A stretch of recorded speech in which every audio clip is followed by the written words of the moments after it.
Dios les bendiga, bienvenidos a un nuevo episodio de Fe Racional. Estamos muy contentos de tenerlos acá con nosotros. Mi nombre es David. Y yo soy Carlos y bienvenidos a la segunda parte de Jesús es el Mesías.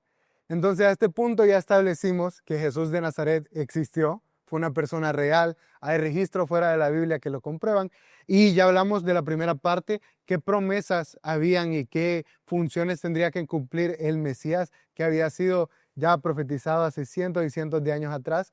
Y ahora vamos a hablar, ok, Jesús dijo ser el Mesías. ¿Comprobamos esto? O sea, ¿falló en alguna de las cosas, en alguna promesa o logró cumplir todo lo que dijo? ¿Por qué el pueblo de Israel tenía una percepción tan distorsionada de quién iba a ser el Mesías? Indagar en estos temas para ver y definir entonces, ¿realmente Jesús es el Mesías? Sí, y para pues darles como esa recapitulación, pues vimos que el pueblo de Israel esperaba un Mesías político porque estaban bajo la opresión del Imperio Romano. Sin embargo, nos encontramos con Jesús de Nazaret, que ya vimos que es un personaje histórico, verídico, ya lo vimos, y podemos observar cómo Jesús no encaja con el molde del pueblo judío. El pueblo judío dice, no, es imposible que este hombre sea el Mesías. Este hombre dice ser el Mesías, seguramente o es un mentiroso, es un charlatán, de verdad no viene de parte de Dios, porque ellos querían un líder militar. Sí, hablábamos de la necesidad que había. Al ellos estar en opresión, necesitaban un libertador. Querían alguien que llegara con un ejército a cortar cabezas, a derrotar imperios.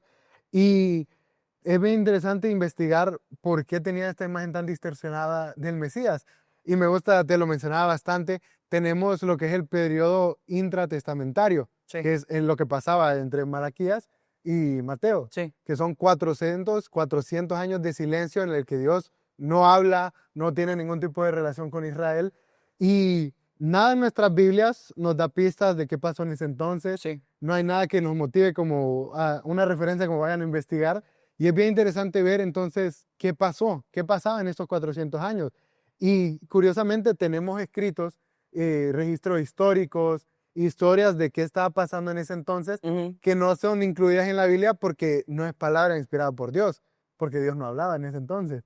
Entonces es curioso ver cómo nace un género literario que se llama la apocalíptica, que básicamente es un género literario que desarrolla visiones del futuro, profecías que no venían del Señor, y cómo podemos ver cómo esto afectaba al pueblo, porque era una manera de que ellos no se alejaran de su fe. De sobrellevar su fe a través del dolor, Sí, encontrar consuelo en estas palabras. a este punto ya el pueblo había sido oprimido por los persas, por los romanos, eh, también por otros pueblos le habían tenido el control y obviamente, sabes que el cambio cultural puede llegar a diluir las creencias religiosas, las creencias culturales y Sí. como no habían jueces, no habían profetas, el Señor no hablaba, la gente pues tuvo que empezar a escribir ellos qué esperaban de Dios o decir, ok, esta es mi convicción, creamos lo mismo, no nos separemos como un pueblo. Y aquí es donde entra este género literario.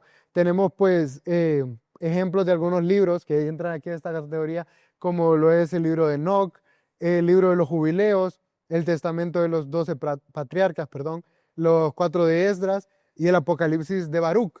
Entonces muchos de estos textos son verídicos históricamente, o sea, sí fueron escritos en ese periodo, lo que se escribió sí sucedió, pero no forman parte del canon de la Biblia porque no es palabra Sí, inspirada. son más bien, es algo informativo. Sí, algo informativo más que algo formativo. O sea, si yo tengo mis problemas en mi día a día, no puedo ir a leer el libro de los jubileos para encontrar una respuesta. No es Dios quien está hablando. Entonces, es lo curioso y más adelante vamos a indagar mucho, mucho más en este tema. A mí me encanta hablar de los libros apócrifos, libros que no lograron estar en el canon bíblico. Y aunque algunos fueron porque no se conocía el autor o se dudaba mucho de lo que hablaban, estos sí son históricamente verídicos. Tenemos libros como Primera y Segunda de Macabeos que habla de la guerra de los Macabeos. Ujú. Es como quien dijera el libro de la guerra de los 100 días que tuvo Honduras con El Salvador. Fue algo que pasó, pero si yo estoy sufriendo de ansiedad, no me voy a leer eso, pues, ¿qué puedo Sí, encontrar ahí? sí, Igual, surgen estos libros sí. y cambian la percepción del Mesías, porque es como, sí, han escuchado del Mesías que nos ha hablado toda la vida. No, yo sé que Él va a venir con un ejército, va a venir a cortar cabezas, va a venir a ser un rey glorioso sobre todas las naciones, que sí son parte, y lo estuvimos hablando, sí son parte de las promesas Sí, y porque ellos profecías tuvieron que haberse inspirado de las profecías que ya que había. ya habían, porque tenían que sacar de la palabra de Dios que Dios había dado muchos años antes. Pero como lo hablamos en el episodio anterior, se enfocaron mucho en esto Sí, y se dejaron y se descuidaron de todo lo demás. Desenfocaron lo que estuviste hablando bastante de Isaías 53 y de cómo habla que el Mesías vendría a ser una ofrenda por nuestros pecados y cómo iba a ser humillado. Entonces, la idea central de esta literatura era, yo lo resumiría en 3 puntos: el Mesías libertador, que era presentado como descendiente de David, que destruiría a los enemigos; el juicio final de las naciones, donde él iba pues a derrotar a los oprimidos, iba a restaurar la gloria de Israel, y también la esperanza de la intervención divina. sí. Porque asimismo como la opresión requería libertad, el silencio de Dios daba esta sed y De este anhelo escuchar. de escuchar, de tener una relación, lo que tal vez muchas veces ya Israel había despreciado, porque Israel volvía a hacer lo malo ante los ojos de Dios.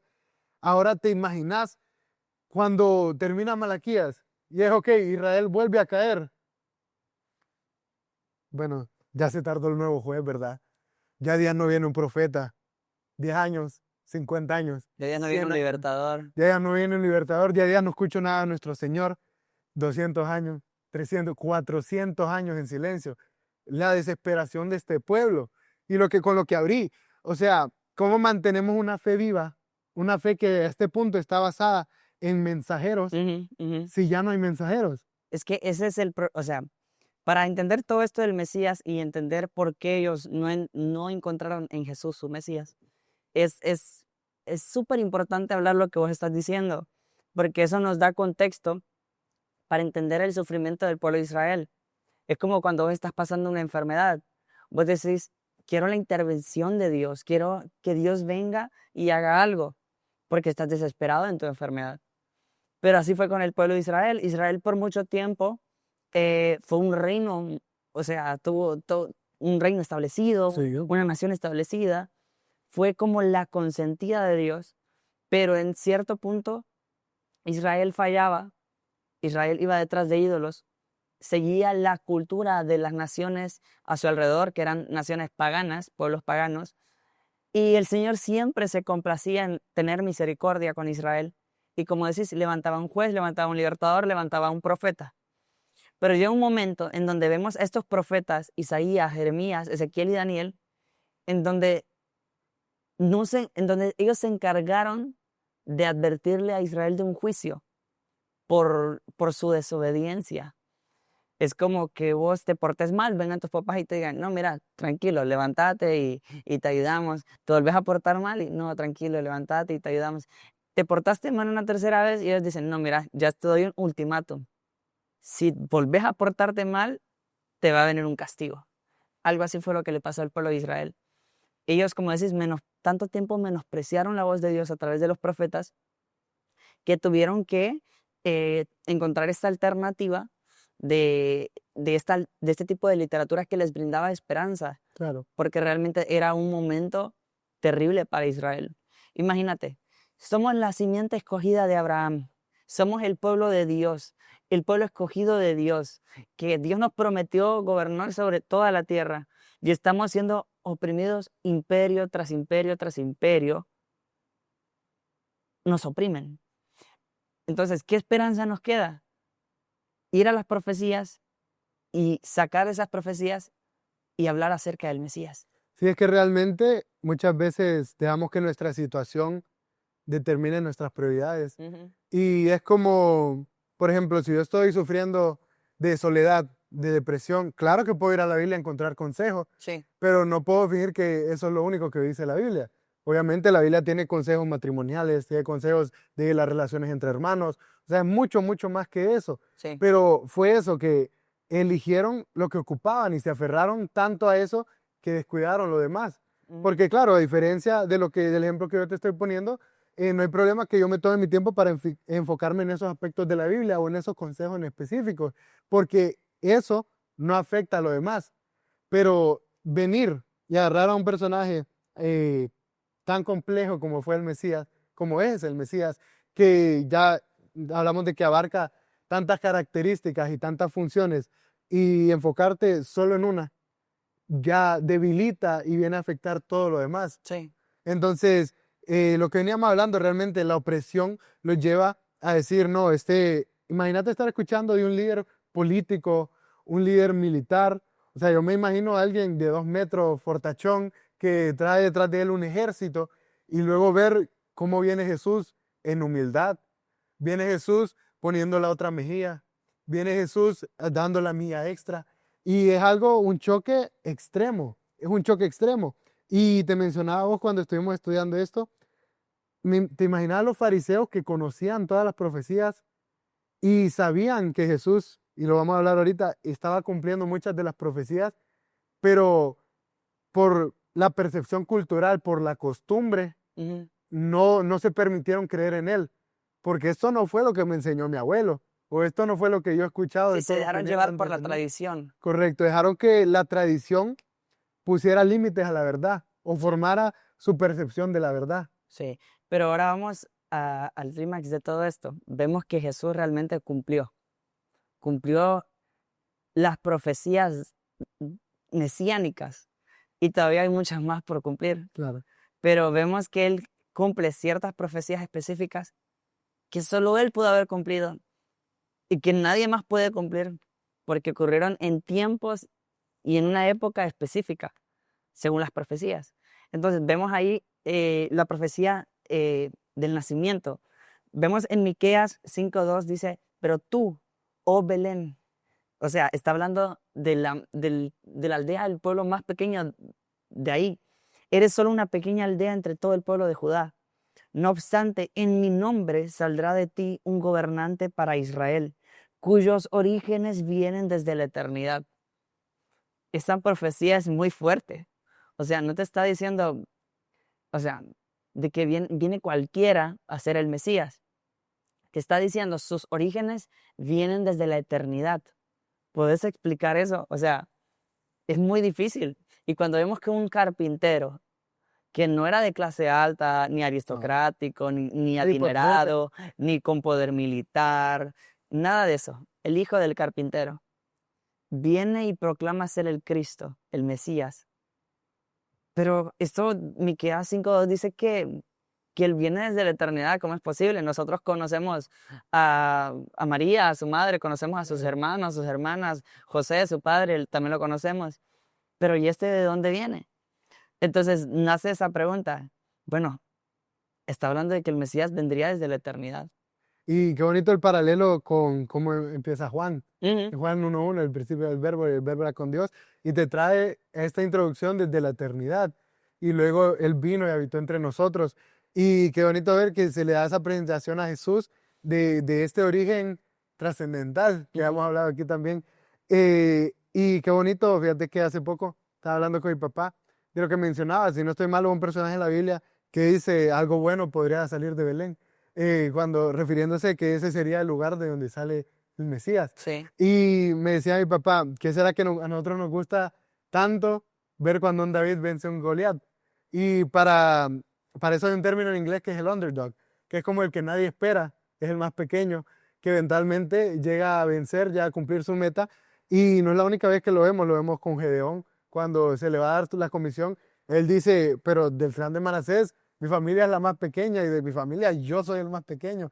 Y ver cómo el contraste de lo que decías, no era una familia aristocrática en la que él no nació pues rodeado de milicia, de riquezas, él nació y creció sí, en la familia donde el papá era un carpintero. O sea, te imaginas a Jesús creciendo y que José le llevara juguetitos de madera, él aprendiendo a usar las herramientas, aprendiendo a hacer sí, cosas en el taller. Y te imaginas que el ungido de ungidos, el libertador, este que ha sido profetizado tantas veces, de tantas maneras, está en un taller de carpintería, se está ensuciando las manos. O sea, no tiene entrenamiento militar, no tiene riqueza, no tiene oro y plata.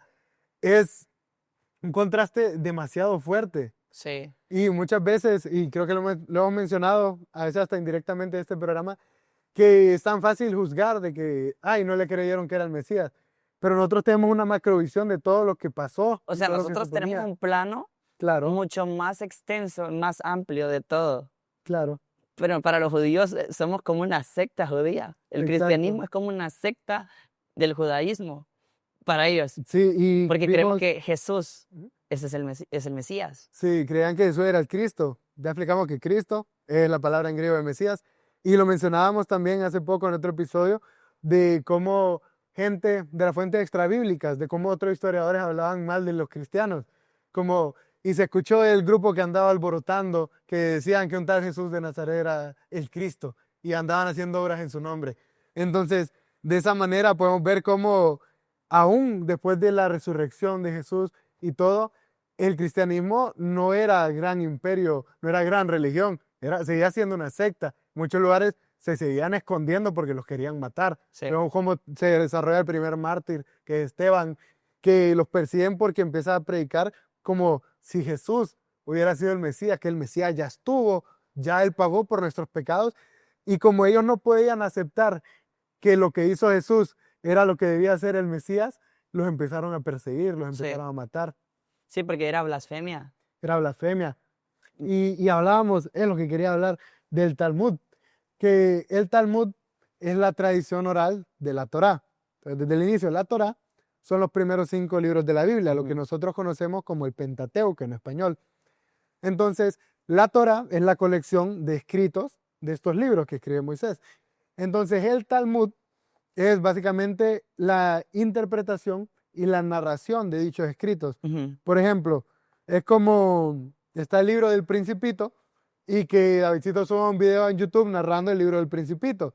Entonces, el Talmud es ese video, es la interpretación y la narración que se le daba. Sí, Y mencionábamos bien curioso que en el Talmud se menciona un tal Yeshú, que muchos historiadores, muchos estudiosos creen que es el nombre que se le atribuye a Jesús de Nazaret. Y se habla de una manera tal vez no directamente despectiva, al menos no en todos los pasajes, pero sí se le ve de menos, como, ay, existió este hombre que se le mató por andar en haciendo brujerías, hechicería. haciendo hechicería, haciendo brujería, por ser blasfemo. Y vemos cómo esto lo podemos ver el paralelo en la Biblia, cuando nos dice, perdón, que los fariseos lo acusaban de hacer milagros en nombre de Belcebú. Ujú. Y el Talmud lo vuelve a mencionar un par de veces diciendo que llevaba a otros a confusión y a blasfemia e idolatría. Menciona de manera despectiva a María, diciendo que tuvo un hijo ilegítimo fuera de un matrimonio, que no fue un parto virginal, y lo ataca directamente. Entonces podemos entender que la Torá fue escrito muchísimo antes de que Jesús caminara en la tierra, pero el Talmud fue después de que Jesús anduviera en tierra. Sí, Entonces se desarrolla ya con estos prejuicios. sí, Ya se está viendo la situación de, ok, hay gente muriendo por decir que Jesús es el Mesías, fue el Mesías, es el Cristo, no se retractan. Esto va ganando cada vez más fuerza. Ya se esconden, se reúnen. No podemos dejar que seduzcan o convenzan al a resto todo de el nuestro pueblo pueblo. judío, Entonces, ¿qué vamos a hacer? Nosotros que somos los líderes religiosos, nosotros que formamos las tradiciones, que son los protectores de la ley de Dios. correcto. ¿Qué título? Los protectores de la ley de Dios. Hagamos y formemos esto que vaya a evitar que se descarríe en nuestro pueblo. Digamos y desmintamos lo que decía Jesús. Entonces, claro, la mayoría de gente que estaba en contra del cristianismo acepta esto de inmediato Sí. porque creen lo mismo, pero que es de las generaciones que le siguieron. Ellos no tuvieron la exposición al cristianismo como para balancear las cosas y decir, no, yo sí creo en esto, yo creo en lo otro. No, y ya tenían, o sea, ya nacieron con el prejuicio de parte de sus antepasados, de sus padres, de Correcto. sus abuelos, de decir, no, Jesús no es el Mesías. Eso es una secta que anda por ahí. Sí, una secta que anda por Pero ahí. eso según el Talmud, pero si vos te vas a la Torá, que es la escritura, es la ley de Dios, es la ley de los profetas, te encontrás con un panorama realmente distinto. Sí, y abarcamos bastante eso en la primera parte, como hacer ideas tan opositorias pueden llegar a crear confusión, pero es lo bello y son muchos temas que ya abordamos y otros que nos falta abordar, que muchas veces intentamos entender con mente finita cosas de un ser infinito, Sí, como lo es la Trinidad. No hemos tocado a profundidad la Trinidad porque es algo tan complejo, es algo que suena como paradójico, sí, pero funciona porque Él es eterno, sí, porque Él es infinito. De la misma manera y de una manera extraordinaria podemos ver cómo Jesús es el Mesías y sí. no es el Mesías que los judíos esperaban. Y no solo es lo opuesto de lo que los judíos esperaban, Sí. sino que Él va a cumplir, ya cumplió gran parte y va a terminar de cumplir ambas partes al ser un Y total. si vos es decir, hemos hablado de las profecías, para mí la más grande, Isaías 52:13, Isaías 53, es decir, el cumplimiento de su muerte. Eso, o sea, tiene que ser bastante difícil intentar persuadir a alguien de decir que Jesús no cumplió esto, porque Isaías 53 te está diciendo, habla del siervo sufriente, rechazado, despreciado, hombre de dolores, que fue herido de muerte, pero que al final formaba parte del buen plan del Señor. Pero también podemos hablar de las palabras de Jesús. O sea, ¿qué dijo Jesús? ¿Qué dijo Jesús? Me gusta cuando Él dice que Él no vino a abolir la ley de Moisés. Él es el cumplimiento de la ley de Moisés. Y nosotros en la ley de Moisés lo que vemos es que Dios, para, para instruir a su pueblo y diferenciarlo del resto de las naciones paganas, les da un compendio, unas leyes. Y esas leyes tenían algunas cosas como bien estrictas, de pureza ceremonial, Ujú. tenían la Pascua, todo este tipo de cosas, pero al final viene Jesús y dice, yo soy el cumplimiento de esto. O sea, todo lo que ustedes hacían era sombra y figura De de, lo que yo de soy. lo que yo soy, o sea, no de algo que yo voy a hacer, sino de mi Así. persona. Ujú. Y a mí me encanta, por ejemplo, la festividad que ellos tenían de la Pascua, que era para recordar el día que ellos, bueno, pintaron los dinteles de las puertas con sangre para protegerse, que el ángel del Señor no los matara a sus primogénitos, como lo hizo con los hijos de Egipto, los primogénitos de Egipto, y pues comer ese cordero, es decir, y compartir la mesa, y que Jesús al final viene a ser el cumplimiento de esa promesa, a través de su muerte, a través de su resurrección. Entonces, a mí me encanta bastante de las cosas que dijo Jesús. Para mí esa es una de las más importantes. Yo no vine a abolir la ley de Moisés, yo vine a cumplirla. Me gusta también la que yo te mencionaba en el episodio pasado sobre el buen pastor. Él está hablando y dice, yo soy el buen pastor, el pastor da su vida por sus ovejas. Los que vinieron antes de mí eran ladrones, pero yo soy el buen pastor. Ellas conocen mi voz, ellas siguen mi voz, yo las llamo por su nombre. Y me recuerda la profecía de Ezequiel 34, cuando el Señor dice, yo mismo iré como buen pastor e iré a buscar a las ovejas que están perdidas. Entonces vos ahí ves cómo el Señor mismo desciende, pero eso también va hablando en el episodio siguiente, acerca de, vamos a ver cómo Jesús, si Jesús es Dios, pero estamos hablando de Él como Mesías. También me gusta ver cuando hay un pasaje, o sea, hay varios pasajes entre los profetas, pero hay uno en Isaías 30:20 que dice, a pesar de que el Señor te ha corregido, a pesar de que el Señor hizo que pasaras hambre, verás a tu maestro con tus propios ojos. ¿Cómo era llamado Jesús? Rabí, maestro. Y está hablando de Dios mismo. Entonces, creo yo que es bastante bonito indagar en eso, acerca de Jesús como Mesías. Y fíjate, vale hacer la aclaración, no sé si lo dijimos directamente. Si ven, es que nosotros ya queremos hablar de la deidad de Jesús porque creemos que Jesús es Dios, pero es que los judíos jamás, jamás, jamás consideraron que el Mesías iba a ser Dios, porque no era la percepción que ellos tenían de un Mesías. Sí, El Mesías pues iba a ser el libertador, así como Moisés había sido un libertador, era una figura muy similar, pero en ningún momento, por lo mismo de lo que hemos estado hablando en su percepción, les cabe que esa persona va a proclamar ser Dios. Y lo podemos ver cuando Jesús dice antes de que Abraham fuese, yo soy. yo soy. Y es el mismo yo soy que Dios le dice a Moisés cuando está en la zarza. Y está hermoso ver todas las figuras que él dice. Él recibe, no recuerdo yo en Mateo o en Marcos, cuando él llega al templo, los niños empiezan a darle alabanza. Entonces la gente intenta callarlos y él les dice, déjenlos. Y él Los recibe, fariseos le preguntan, ¿por qué no les decís que se callen? y entonces y él recibe alabanza que es solo para Dios. Y ahí entramos en lo de la deidad de Jesús, lo queremos desarrollar muy a profundidad, pero es bonito ver que para nosotros está más que claro que Jesús encaja como el Mesías. Ya explicamos por qué tal vez para el pueblo judío en aquel entonces no, y se negaron rotundamente, porque todavía hoy ellos siguen esperando a su Mesías. Y podemos ver, y en próximos episodios lo estaremos hablando, que Jesús, al ser un personaje tan importante para la historia, tiene eh, estos grupos de gente que intentan darle formas distintas. Sí. Hay gente que realmente le quita toda deidad, le quita, tal vez desprecia todas las profecías y lo toman Ujú, como un maestro moral. ujú. Hay gente de otras religiones, de otras hasta sectas que dicen, no, Jesús fue que era un iluminado, o realmente solo era bueno con palabras, o era un estudioso de la palabra más. Y es interesante ver cómo nosotros realmente podemos encontrar en las profecías Sí. que él cumplió, que realmente es el Mesías, es el Mesías.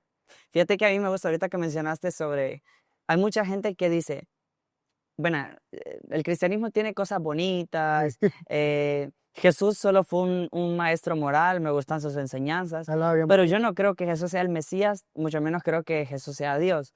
claro, Ellos dicen, no, con el tiempo, los cristianos, pues, en su fanatismo por Jesús, sí, lo declararon una deidad, pero me gusta algo que habla C.S. Lewis, y Lewis plantea algo que podríamos llamar el trilema.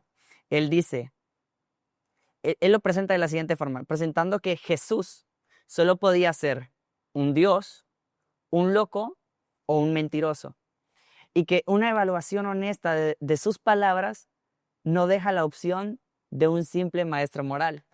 Él es un trilema, ¿por qué? Porque, es decir, él lo que está diciendo, es imposible que Jesús solo sea un simple maestro moral. O es Dios, o es loco, o es mentiroso. Se basa en que, bueno, se basa en las mismas afirmaciones de Jesús sobre sí mismo, como ser el Hijo de Dios, tener el poder para perdonar pecados, que es lo que mencionábamos en Isaías 53, que sería la ofrenda por el pecado. Jesús como un loco. Si Jesús no era Dios, pero creía serlo, entonces estaba equivocado, lo que lo convertiría en un loco, claro, en un demente. Es como que vos me vengas y me digas que sos Dios, yo no te voy a creer. Voy a pensar que estás mal de tu cabeza si claro, le decís que sos Dios. Jesús como mentiroso. Si Jesús sabía que no era Dios, pero lo afirmaba, estaba mintiendo y engañando deliberadamente. Jesús como Señor. La otra opción es que Jesús realmente era quien decía ser el Hijo de Dios. Aquí C.S. Lewis concluye que si Jesús fue un gran maestro moral, sus enseñanzas sobre la divinidad son el exuberante delirio de su grandeza, que no se puede separar de su enseñanza moral. claro, Por lo tanto, si la persona que Jesús fue solo fue un gran maestro moral, es condescendiente y no ha considerado la plenitud de las afirmaciones de Jesús. ¿Qué quiere decir? Que Jesús te deja sin alternativas. O crees que soy el Mesías y que soy Dios, o crees que soy un charlatán, un loco y un mentiroso, claro. lo cual no concuerda con su vida perfecta, con las enseñanzas que él tenía. Qué bonito hablar de Jesús, Ujú. qué bonito hablar del Mesías. A mí me encanta porque Jesús cambió la historia. Ya lo hablamos en el Jesús histórico. Literalmente partió la historia de la humanidad en un antes Y después, y un después. Y vemos que él sigue impactando vidas hoy. Entonces, para aquellos que de repente, tal vez la mayoría que escucha esto ya es cristiano, si te has quedado hasta el final de este episodio o lo estás escuchando en radio, en Spotify, en YouTube, tal vez ya seas cristiano, pero nos gusta ponernos en los zapatos de alguien que no, y que no cree que Jesús es Dios ni que Jesús es el Mesías. Pero realmente, si Jesús no es el Mesías, ¿quién más podría hacerlo? ¿Quién más podría cumplir a tanta perfección esas profecías? Que vemos que vino en su primera venida, por decirlo así, como el siervo sufriente para cumplir las profecías de Isaías, de que él sería la ofrenda por el pecado. Y creemos que vendrá en una segunda venida para cumplir todas esas profecías que esperaban los judíos acerca de un líder militar, como lo menciona Daniel 7, un nuevo reino, sobre él descansará el poder, el gobierno, todo esto, que suena como una utopía, una ilusión, un sueño, pero realmente es el cumplimiento de la promesa. Entonces, Para alguien que no cree en Jesús, vemos cómo podrías plantearte. Hay muchas personas que hoy siguen cambiando por el nombre de aquel carpintero de hace más de 2000 años, de hace 2000 años. Sí, porque fue en el 30, de hace 2000 años, y que sigue transformando vidas. Entonces, plantearte, bueno, ¿qué puedo perder? Y a mí me encanta cuando uno puede ejercitarse en la oración, porque realmente si no crees en Dios, ¿qué perdés con hacer una simple oración? Claro. Y ahí es cuando vos comenzás a ver que Dios comienza a transformar los corazones, a cambiar las vidas. Entonces, no sé si te gustaría agregar algo más. Sí, también como cristianos nosotros muchas veces, no diría despreciamos, pero no le damos prioridad a entender estas cosas porque, bueno, el Mesías era, pues, era una tradición judía, es algo que creían los judíos. Siempre es bueno estudiarlo, entenderlo, nos da una comprensión mucho mayor de lo que mencionábamos del gran plan de Dios. Y créannos a nosotros, estábamos estudiando esto ayer, de hecho no debemos haber dado más tiempo, pero quedábamos atónitos en tantas cosas, como hay tantos paralelos, esto se cumplió acá y esto se menciona de nuevo acá, y es tan bello ver, ir descifrando todo este plan que la Biblia nos narra. Y sí, lo que decías de los no creyentes, al final, pues tal vez parezcamos locos hablando de que un carpintero vino a salvar el mundo, pero hay que pesar todo esto con argumentos lógicos y hay que pesarlo pues también con qué sentimos nosotros al respecto. Lo que decías, no perdemos nada con hacer una oración. En el peor de los casos, si para vos Dios no existe, estás hablando en tu cuarto y ya. Pero poder abrir tu mente para esta posibilidad, para entender que Jesús vino, murió por tus pecados, a todos nos da una segunda oportunidad y que nosotros no señalamos, sino que somos hermanos con brazos abiertos que te recibiríamos con mucho amor. Sí, buenísimo. Entonces, ya vemos que Jesús cumplió todo esto. Si Jesús no lo cumplió, ¿quién más podría hacer? La pregunta ya no es ¿Jesús es el Mesías? Sino que podemos decir con toda certeza y sin signos de interrogación, Jesús es el Mesías. Ujú. Jesús es el Mesías. Entonces, ahora, ¿qué toca hacer? Bueno, ¿qué hacemos nosotros? Ya entendimos que es el Mesías, ¿qué toca hacer de nuestra parte? Entonces, por eso mismo, en el siguiente episodio surge una pregunta aún más fascinante. ¿Jesús es Dios? ¿Jesús es Dios? O sea, un hombre, un simple hombre puede ser Dios.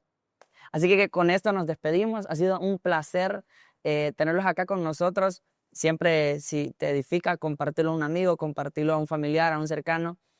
Y comentarnos en redes sociales, decirnos qué te parece, qué te gustaría que habláramos. Al final, este proyecto nace del corazón de Dios y lo que queremos hacer es pues hablar juntos acerca de la fe, razonar nuestra fe y entender que nuestro Dios tiene una razón de ser. Cabal.